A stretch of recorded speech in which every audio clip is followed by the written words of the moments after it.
Hey guys, in today's video we are going to be making a 1-minute keto chocolate chip cookie. This is a really easy recipe. It's nice to have on hand and you don't have to make a million cookies, so you don't have to worry about portion control, as I know that can sometimes be an issue. So yeah, I hope you guys like this recipe and let's get started. If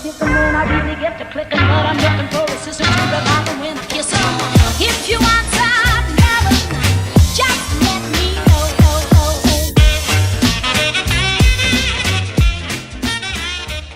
Start off, the first ingredient we want to add to our 1-minute cookie recipe is 1 tablespoon of butter.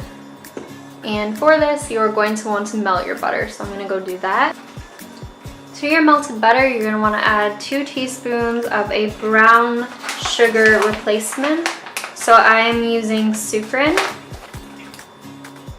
You're also going to want to add 2 teaspoons of a regular sweetener. So I'm using powdered monk fruit and erythritol sweetener by Keto. This is my favorite brand and I highly recommend it.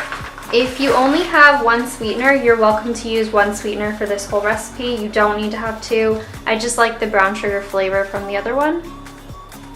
Next, you're going to want to add 2.5 tablespoons of almond flour. You'll also want to add 1 teaspoon of coconut flour.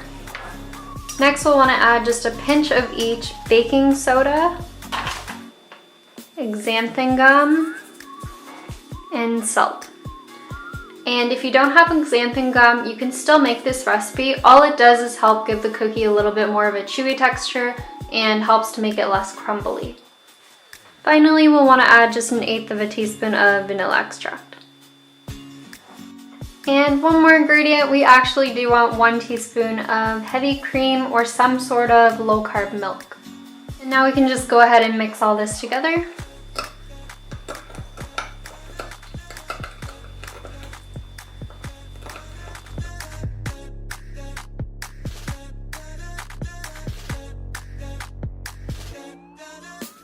Okay, and then once we have our cookie batter, we can also add our chocolate chips. I am using Krizda sugar-free chocolate chips, which are easily found in Canada, but you can also use Lily's or Chalk Zero or even just dark chocolate, whichever is easier for you to find. I'll link some of the ones I use below.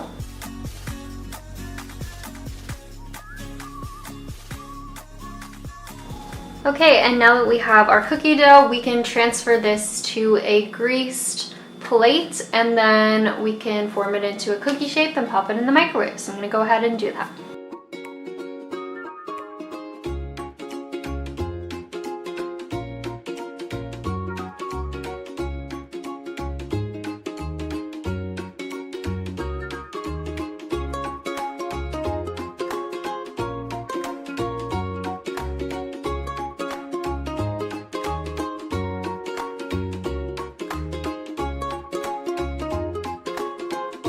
So I also just added a couple extra chocolate chips on top, and now I'm just gonna go ahead and pop this into the microwave for about 45 seconds. Could be a little longer or a little less depending on your microwave, but just start lower and then work your way up. Okay, and then this is after just about 40 seconds in the microwave. I did do increments, so I did 30 seconds and then about another 10 seconds, maybe a little bit less. And now what we want to do is actually let this cool for a little bit. You can just grab a spoon and just go at it just like this, but it will be pretty soft still. If you want it to be more like a cookie, then you do want to let it kind of set until it gets to about room temperature. Guys, this cookie is so good. Please go make it right now. I am devouring it as usual on camera. Hopefully in this video my cookie doesn't actually fall. But look how good that looks. It's like eating a mix between a baked cookie and cookie dough, which obviously we all know is the best. The underbaked part of the cookie is definitely the best part, but anyways, this is delicious. Go make it, thank me later, and I will see you guys in my next video.